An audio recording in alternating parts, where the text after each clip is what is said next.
Hey guys, this is Preeti and you watching to Biometric, and today in this video we will discuss everything about the nutrition in animal. Yes, in our previous video we have already discussed all the topics of nutrition in plants. We have already discussed in our previous video. You can go and follow the videos, and in this video we have especially discussed about the nutrition in animal.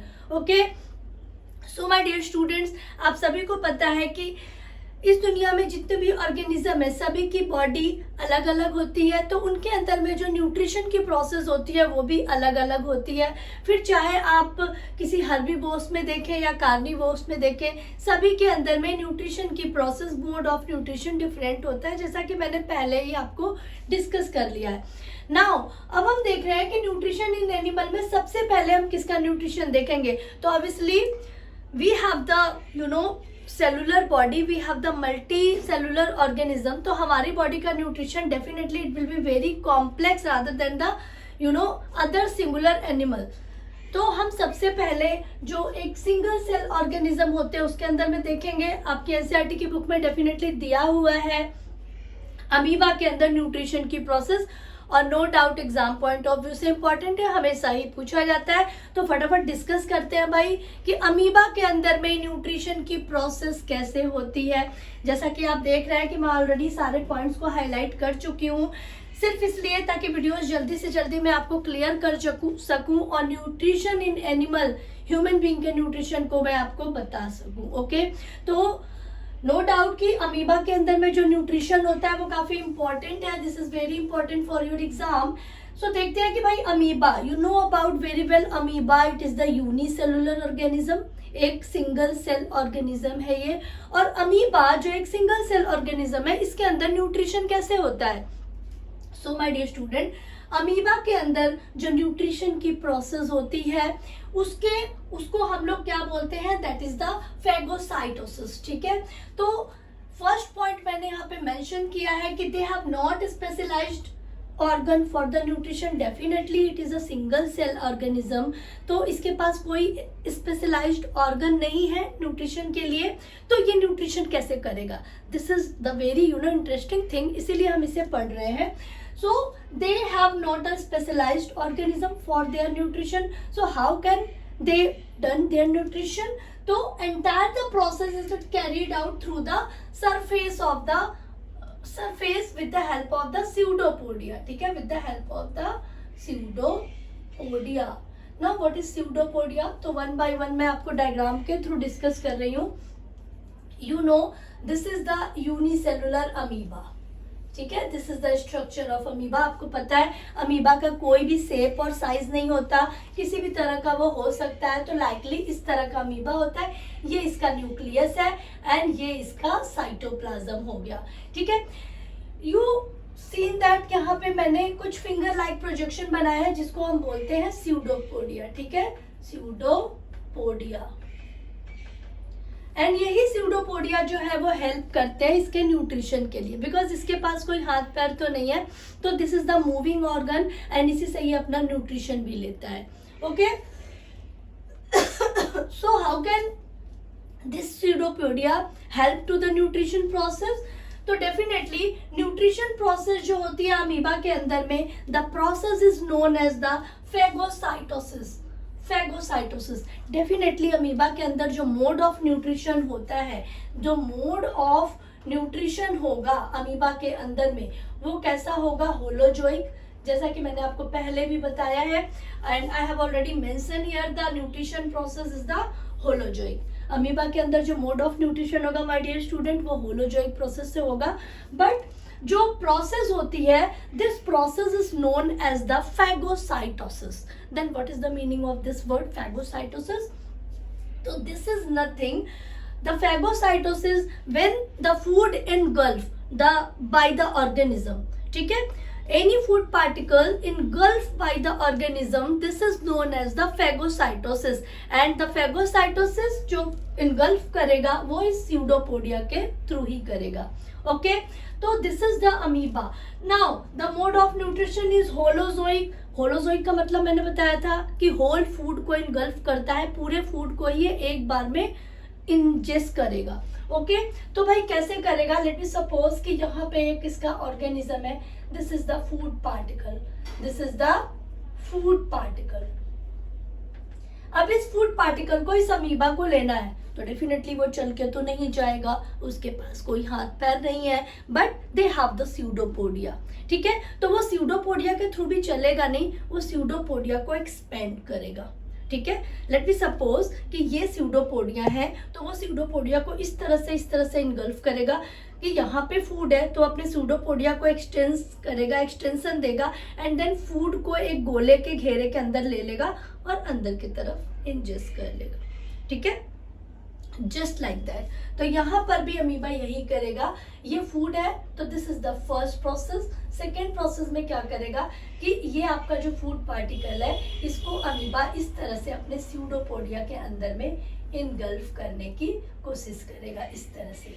ठीक है, this is the amoeba और ये pseudopodia के through इसको इस तरह से engulf करेगा। आप देखिए ये फूड पार्टिकल को अंदर की तरफ में ले रहा है। नाउ एक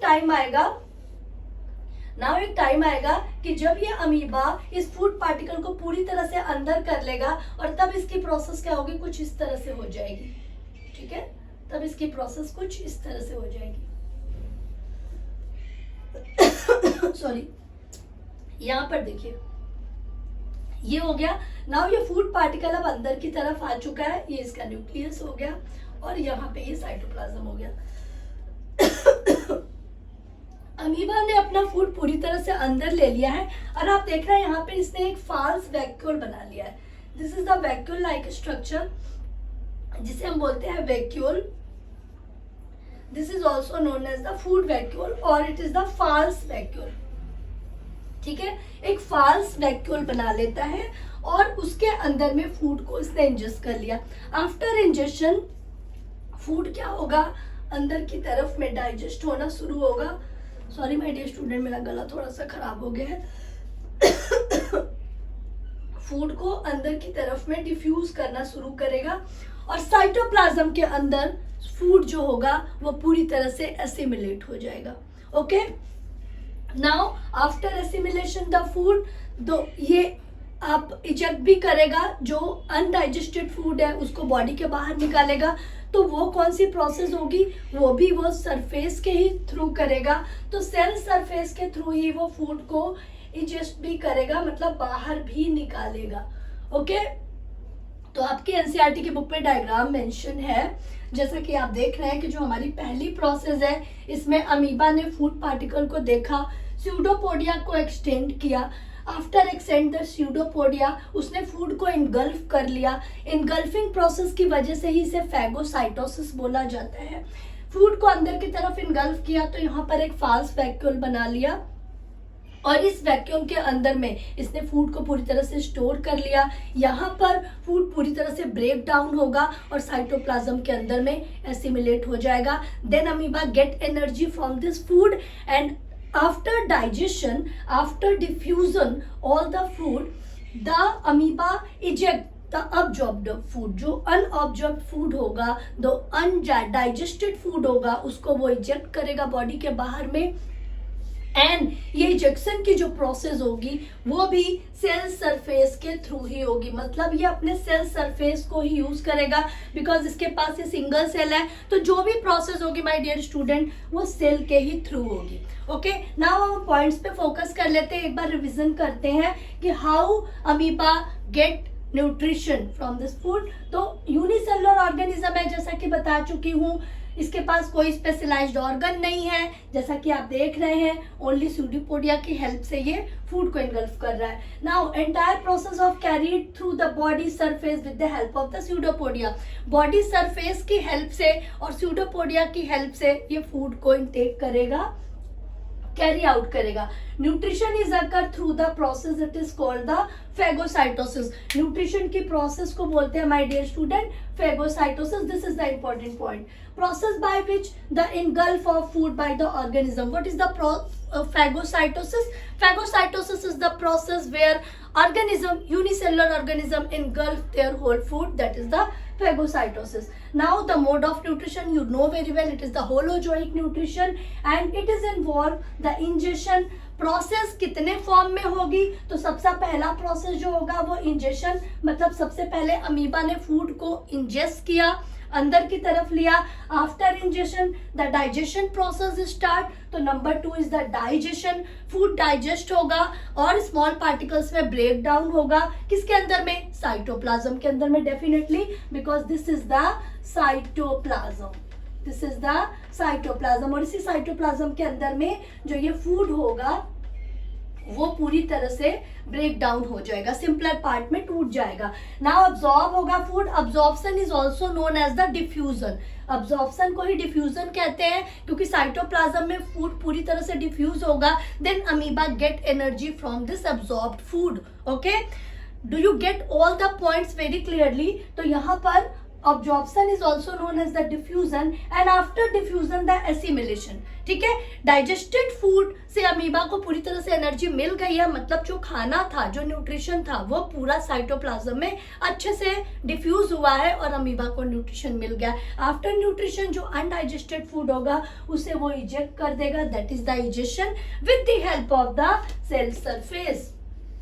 with the help of the cell surface. इसे भी ये सेल सरफेस की हेल्प से ही जो होगा वो बाहर की तरफ निकालेगा. तो this is the whole about nutrition in amoeba. I hope कि आपको ये टर्म क्लियर हुआ होगा, ये टॉपिक क्लियर होगा. Now we will talking about the very special and very complex type of nutrition, that is the human being. Okay, तो humans के अंदर में न्यूट्रिशन की प्रोसेस कैसे होती है डेफिनेटली देखिए, नेक्स्ट वीडियोस में मैं डालने वाली हूँ.